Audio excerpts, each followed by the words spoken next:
नमस्कार। तो मेरे प्यारे साथियों, तो चलिए द यूनिवर्स विजन क्लास में आज आपका फिर से स्वागत है।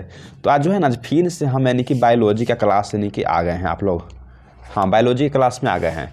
तो जो है ना, पार्ट नंबर हम क्या देख लिए थे, तो पार्ट नंबर तो हम 3 को देख लिए थे। आप जो है ना आज क्या देखेंगे, तो आज इस क्लास में हम जो देखेंगे ना वह पार्ट नंबर यानी कि 4 को कंप्लीट करेंगे। इसी तरीक़ाओं से जितना अगर 1 चैप्टर जो है ना उससे अगर जितना अगर वीडियो बन सके, चाहे 15 हो या 20 हो या 25 या 30 हो, तो उतना को हम कवर कर लेंगे। आप भी चाहते हैं कि अगर बायो में 100 में 100 यानी कि लाने के लिए, 100 तो नहीं मानिए 95 या 98 यानी कि मार्क्स तो ला सकते हैं ना। इतना तो आप आसानी से ला सकते हैं अगर आप अच्छा से पढ़ के जाइएगा। तो बस उसके लिए क्या करना होगा कि हमारे चैनल पर जितना भी क्लास को बनाया जा रहा है, आपको सब इनकी फेयर को बनाते चलना होगा साथ में, ताकि आपको एक फेयर ही आपको एग्जाम टाइम में रहता है। इसके अलावा आपके कुछ नहीं रहेगा। ठीक। तो द यूनिवर्स विजन क्लास पर यदि आप पहली बार क्लास जो कर रहे हैं, तो आपसे रिक्वेस्ट है कि चैनल को सब्सक्राइब कीजिए। एक सब्सक्राइब हमें बहुत मोटिवेट करता है, ताकि इस तरह से कंटेंट को बनाने में बहुत हमें प्रेरित करता है। अपने जो दोस्त हैं उसके पास शेयर जरूर करिए। चलिए बिना टाइम को हम वेस्ट करते हुए आ जाते हैं। हाँ, तो इसका आप इमेज बना लिए होंगे तो ठीक है, नहीं बनाए हैं तो कोई दिक्कत की बात नहीं है।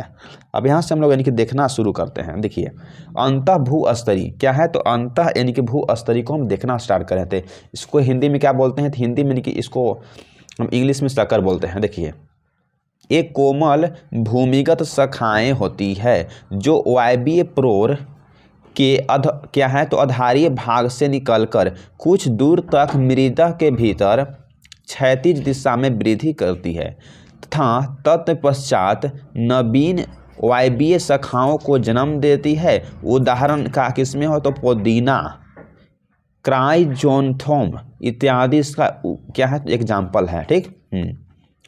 बोलना जा रहा है कि जो अंतःभूस्तरीय जो है ना, एक कोमल भूमिगत शाखाएं होती है जो वायवीय प्रोर के आधारीय भाग से निकलकर कुछ दूर तक यानी कि मृदा के भीतर क्षैतिज दिशा में यानी कि वृद्धि करती है तथा तत्पश्चात नवीन वायवीय शाखाओं का जन्म देती है। तो किसका, हाँ, इसका उदाहरण क्या है, तो पुदीना होगा इसका।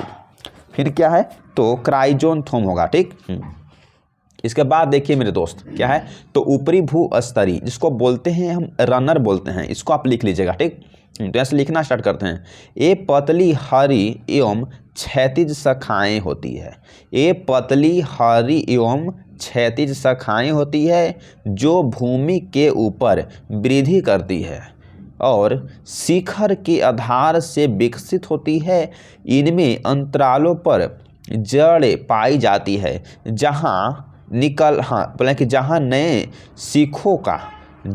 शिखरों का निर्माण होता है। इसका एग्जाम्पल क्या है, उदाहरण क्या है, तो दूब का घास हो गया, खट्टी बूटी हो गया। हाँ, इसको इंग्लिश में ऑक जेलिस बोलते हैं, सेंटिला हो गया इत्यादि। अगर आपसे बोल देगा कि जो ऊपरी जो भूस्तरीय है, तो इसका एग्जाम्पल क्या है, तो बोल देंगे कि दूब का घास होगा, खट्टी बूटी होगा, ऑक जेलिस होता है, बोलेंगे कि सेंटिला इसका एग्जाम्पल है। ठीक। इसका फिगर भी आप चाहिएगा तो बना सकते हैं। भूमि के वह क्षैतिज दिशा में वह वृद्धि करता है। देखिए, ये जो भूमि है उसके क्षैतिज दिशा में ऐसे ऐसे जिस तरह से वृद्धि करता है। तो ये क्या है, तो भूस्तर। इस जो फिगर को आप बना लीजिएगा तो बेस्ट आपको रहेगा। ठीक। ये क्या है, तो अपस्थानिक यानी कि जड़ होते हैं। ठीक। अब यहाँ से हम लोग यानी कि देखना अब स्टार्ट करते हैं। देखिए, जो सीधे यानी कि आपके स्क्रीन पर यानी कि आ गया है। देखिए,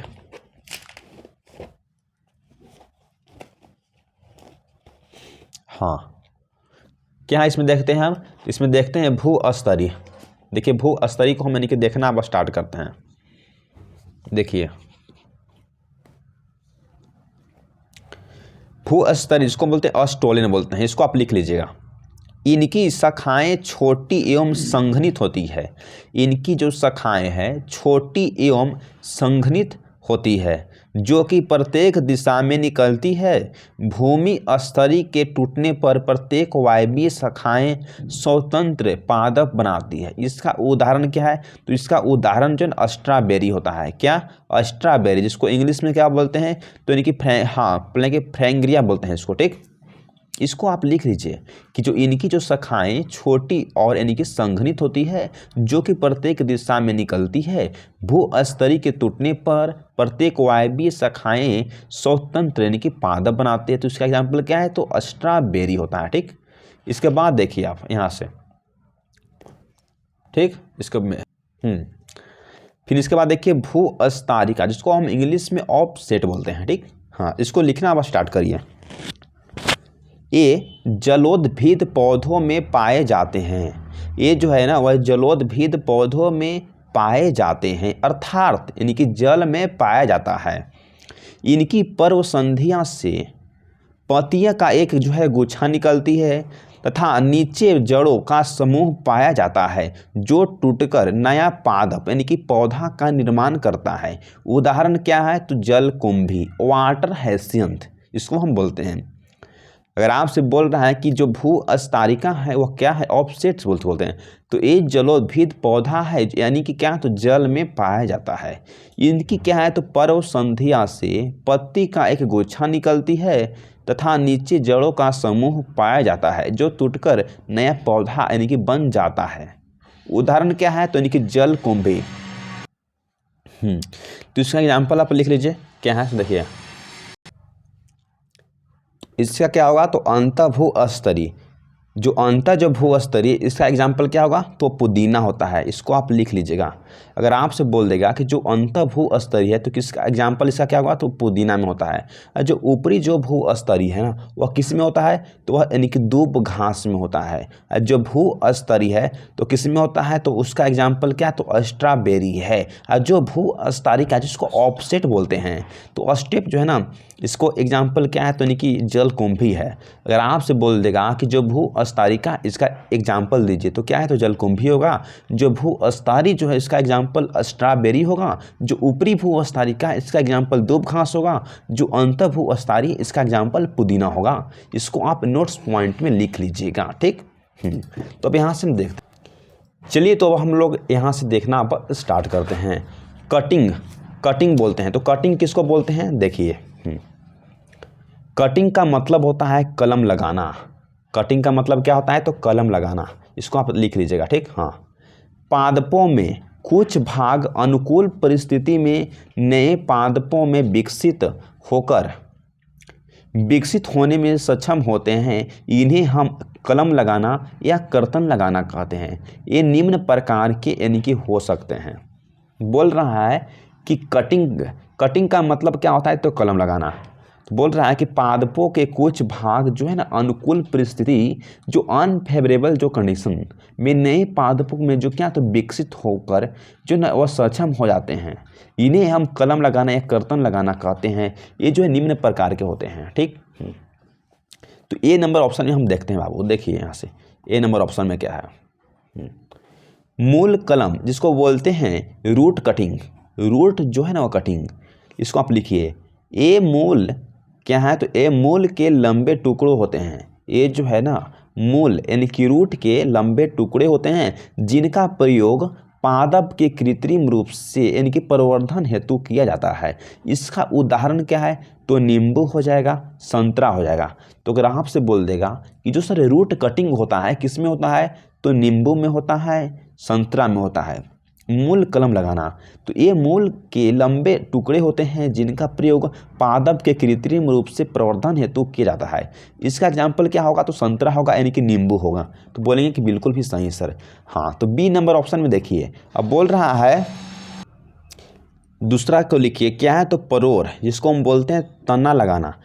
स्टीम कटिंग क्या है, तो स्टीम यानी कि तना को हम काट लेंगे, तो उसके बाद एक नया सा यानी कि तना का निर्माण होता है। इसको लिखिए आप, बहुत बार एग्जाम पूछता है।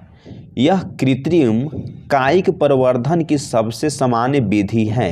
इस विधि में एक स्वस्थ परिपक्व पादप 20 से 30 सेंटीमीटर लंबे टुकड़ों का प्रयोग किया जाता है। इन टुकड़ों पर नोड का मतलब है कि कक्षस्थ कलिकाएं यानी कि रहना अनिवार्य है, तभी नया पौधा यानी कि बन सकता है। बोल रहा है कि स्टीम कटिंग यानी कि प्रोर, जिसको बोलते हैं तना लगाना, तो यह कृत्रिम कायिक प्रवर्धन की सबसे सामान्य विधि है। इस विधि में एक स्वस्थ परिपक्व पादप यानी कि 20 से 30 सेंटीमीटर लंबे टुकड़ों का प्रयोग किया जाता है। इन टुकड़ों पर नोड यानी कि कक्षस्थ कलिकाएं रहना बहुत ही अनिवार्य है, तभी जो है ना निर्माण हुआ किसका, तो एक तना, एक पौधा का। ठीक, इसके बाद देखते हैं दाब लगाना, बोलते हैं कि लेयरिंग। तो लेयरिंग के दौरान भी आप एक नया पौधा उगा सकते हैं, इसको भी आप लिख लीजिएगा। ठीक, इसको लिखना आप स्टार्ट करिए।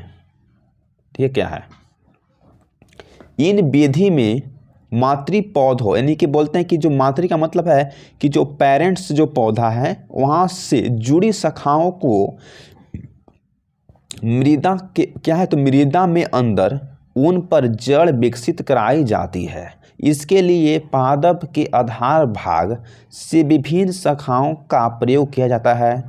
एक कोमल शाखा से पत्ती को हटा दिया जाता है, उसके बाद उस पर क्या है, तो एक चीर यानी कि चीरा लगाया जाता है और उन्हें भूमि में यानी कि दबा दिया जाता है। क्या है, तो उन्हें भूमि में जो है ना वह दबा दिया जाता है। तब दबी हुई शाखा को यानी कि क्या कहते हैं, तो लेयर कहते हैं। कुछ समय के बाद दबे हुए भाग से जड़ विकसित हो जाती है, जिसे हम मातृ पादप से क्या करते हैं, तो उसको अलग करके हम नया पौधा यानी कि बना लेते हैं। यह जो निम्न प्रकार से विभाजित होता है, इसको भी आप यानी कि लिख लीजिएगा। ठीक, हाँ, ये जो कितना भागों में डिवाइड होता है, तो बोल रहे हैं कि हाँ, अब ए पॉइंट में लिखते हैं। फर्स्ट नोट क्या है, तो सरल या सामान्य दाब लगाना, सरल या सामान्य दाब लगाना। हाँ, इस विधि में पादप के आधार भाग से विकसित क्या है, तो इस विधि में पादप के आधार भाग से विकसित एक शाखा को चुना जाता है, सिलेक्ट किया जाता है। शाखा के मध्य भाग से पत्ती को हटाकर एक चीरा लगाकर क्या है, तो तो हो गया यहाँ तक।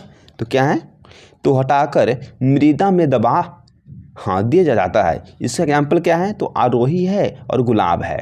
अगर आपसे बोल देगा कि जो सरल या सामान्य दाब लगाना का एग्जाम्पल किस में होता है, तो गुलाब का पौधा होता है और आरोही का पौधा होता है, इसमें देखा जाता है। हाँ, तो इसको आप लिख लीजिएगा, जो आपके एग्जाम में व्यू से बहुत यानी कि इम्पॉर्टेंट है। चलिए तो हम नेक्स्ट नंबर पॉइंट को देखते हैं। इसके बाद देखिए क्या है, तो शीर्ष या दाब लगाना, जिसको हम बोलते हैं शीर्ष दाब लगाना, जिसको हम बोलते हैं टिप लेयरिंग। क्या है, तो टिप लेयरिंग। ठीक, इस पौधे में शाखाओं को मोड़कर उसके शीर्ष भाग को मृदा में दबा दिया क्या है, तो हाँ जाता है। ठीक, तो इसे हम क्या बोलते हैं, तो इसे हम यानी कि शीर्ष या दाब लगाना बोलते हैं। ठीक, बोल रहा है कि इस विधि में शाखाओं को मोड़कर उसके जो शीर्ष जो भाग है ना, तो उसको यानी कि मृदा में यानी क्या करते हैं, तो उसको हम दबा देते हैं। और उसका एग्जाम्पल किसका क्या है, तो बोलेंगे कि सर इसका एग्जाम्पल जो है ना वो यानी कि रसबेरी है, स्ट्रॉबेरी नहीं, रसबेरी। ठीक, इसी तरह से हम देखते हैं नेक्स्ट में क्या है, तो सतत या खाई दाब है। इसको इंग्लिश में क्या बोलते हैं, तो कंटिन्यूअस और यानी कि हम ट्रेंच लेयरिंग बोलते हैं। ठीक, सतत या खाई दाब बोलते हैं। देखिए इसको आप लिखना होगा। ठीक, लिखिए, इस विधि में एक शाखा को झुकाकर क्या है, हाँ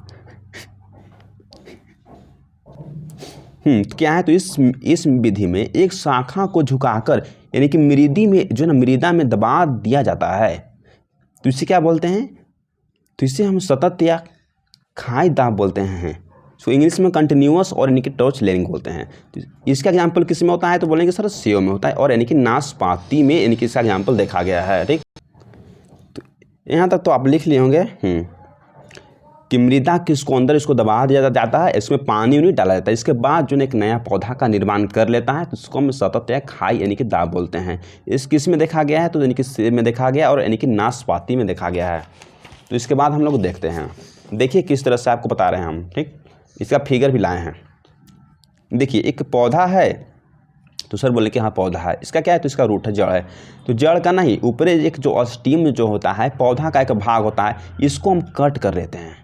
पौधा जो है ना इसको हम कट कर लिए, काट लिए, और जो काट कर जो है ना इसको हम दबा कर क्या किए, तो हाँ इसको झुका कर जो है ना हम लोग मिट्टी में इसका जो दबा अथी कर दिए, मिट्टी के अंदर इसको हम लगा दिए, फिर से दबा दिए। ठीक, और जो हाँ पानी उनी हम लोग इसमें डालते हैं, पानी नहीं डालने का चलता है, क्यों? क्योंकि मिट्टी के अंदर सब अवेलेबल होते हैं। और जो इसका जड़ जो है ना, जड़ से एक नया नया पौधा यानी कि बिगना स्टार्ट कर देते हैं, और कुछ दिनों के बाद जो है ना इसी के रूप में से एक पौधा यानी कि तैयार हो जाता है। इसी को क्या बोलते हैं? तो इसी को हम बोलते हैं क्या? तो इनकी सतत या खाईदा बोलते हैं बाबू। एक पौधा था, इसको जब हम काट दिए तो काट के जब इसका जो भाग था दबा के झुका के हम इसको ज़मीन के अंदर इसको लगा दिए, तो जब यहाँ से इसका जड़ विकसित होने लगा और जो यहाँ से ज़मीन में क्या है तो यानी कि बोल देंगे कि यहाँ पानी और खाना यहाँ अवेलेबल होता है, तब यहाँ से धीरे धीरे धीरे एक नया पौधा यानी कि बनना स्टार्ट करता है। इसी को हम बोलते हैं। इसका कहाँ होता है? तो सेब हो गया या नाशपाती, इसको में अक्सर देखा गया है। ठीक, चलिए अब यहाँ से देखते हैं मेरे भाई, क्या है? तो पैबंद लगाना या रोपण लगाना, या इसको हम बोलते हैं निरोपण यानी कि लगाना भाई, ग्राफ्टिंग। हाँ, तो ग्राफ्टिंग वाला तो पौधा आप लोग यूज किए होंगे, जो फूल हो गया, जो बड़ा बड़ा जो है ना फूल पौधा ऐसा होता है, अब जो सब यानी कि ग्राफ्टिंग के द्वारा आता है, तो उसको हम देखते हैं किस तरह से आखिर उसको तैयार किया जाता है। हाँ, तो इसमें आप डैश दे के लिखना स्टार्ट करिए। इसमें निम्न या अशुद्ध जाति के पादप पर उच्च या शुद्ध किस्म के पादप को रोपित किया जाता है। यह निम्नलिखित प्रकार के होते हैं। बोलना जा रहा है कि इसमें निम्न या अशुद्ध जाति के, जो अशुद्ध का माने कि खराब जाति के पादप पर उच्च या शुद्ध किस्म के पादप को रोपित किया जाता है। यह जो निम्नलिखित प्रकार के यानी कि होते हैं। तो फर्स्ट में क्या है? तो बोल देंगे कि विप ग्राफ्टिंग। तो ग्राफ्टिंग का मतलब क्या होता है? विप ग्राफ्टिंग होता है। ठीक, हाँ, इसका हिंदी में क्या बोलते हैं? तो कसा यानी कि रोपण से बोलते हैं। इसको आप लिखना होगा तो लिख लीजिएगा, जो आपके लिए क्या है तो इम्पोर्टेंट है। इस विधि में निम्न किस्म की जाति के तनों को तिरछा काट लिया जाता है, जिसे हम स्कंद बोलते हैं, स्टॉक्स कहते हैं। इस विधि में, इस मेथड में निम्न किस्म जो जाति है उसका तना को हम यानी कि तिरछा काट लेते हैं, जिसे हम स्कंद बोलते हैं, स्टॉक्स बोलते हैं। तथा उच्च किस्म की जो जाति पादप की एक शाखा, स्थान या कलम या संकुरन को हम इसी प्रकार पर यानी कि तिरछी काट कर यानी कि मिलान करके इसके साथ जोड़ दिया जाता है। इसके पश्चात इस पूर्ण संरचना को रस्सी या आदि से हम बांध दिया जाता है। ठीक, यहाँ से डैश देके आप लिखिएगा। देखिए, साथ ही दोनों के संधि स्थल पर मोम पिघलाकर लेप कर दिया जाता है। बोल रहा है कि दोनों ही साथ ही जो दोनों के जो संधि है ना, उस पर मोम को पिघला कर उसका लेप जो है ना कर दिया जाता है।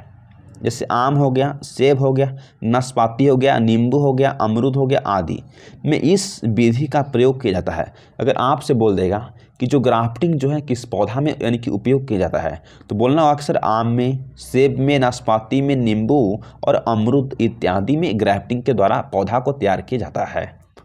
ठीक, इसका आप यानी कि क्या तो फिगर को बना सकते हैं। देखिए, एक जो है ना, एक क्या है तो एक जो है ना हम एक क्या है तो एक हाँ अर्थ यानी कि नस्ल को हम पौधा को लेते हैं। एक जो है ना हम एक पौधा को ले लिए हैं, और जो पौधा को हम भी शेप में इसको क्या किए हैं तो भी शेप में हम इसको कट किए हैं। इस क्या है तो यानी कि ट्रांसफर आप करें, भी शेप में इसको हम कट कर लिए हैं।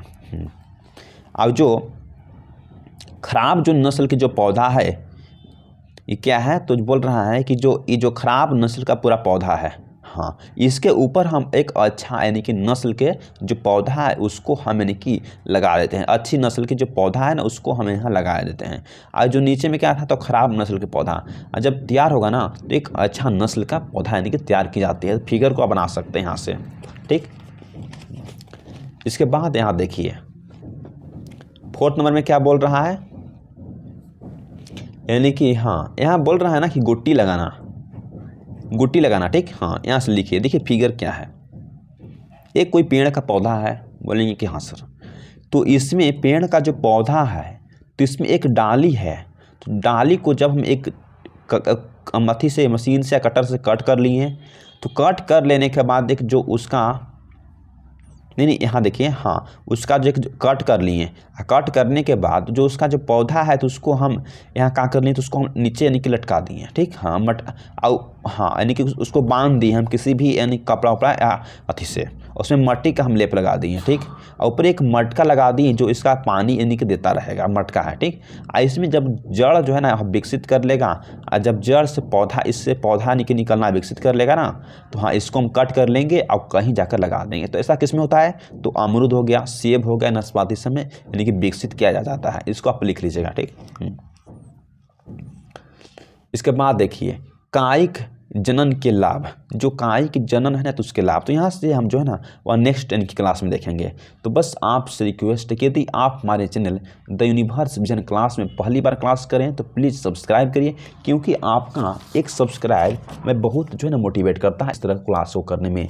तो आज क्या है, तो आज हम 4 नंबर पार्ट को कंप्लीट किए हैं, अब यानी कि जल्द ही हम यानी कि पार्ट नंबर 5 को लाएंगे। तो प्लीज़ आपसे रिक्वेस्ट है, यदि चैनल पर न्यू है तो प्लीज़ एक सब्सक्राइब करिए, ताकि आपका एक सब्सक्राइब हमें बहुत प्रेरित करता है इस तरह के कंटेंट को क्रिएट करने में। Thanks for watching this video.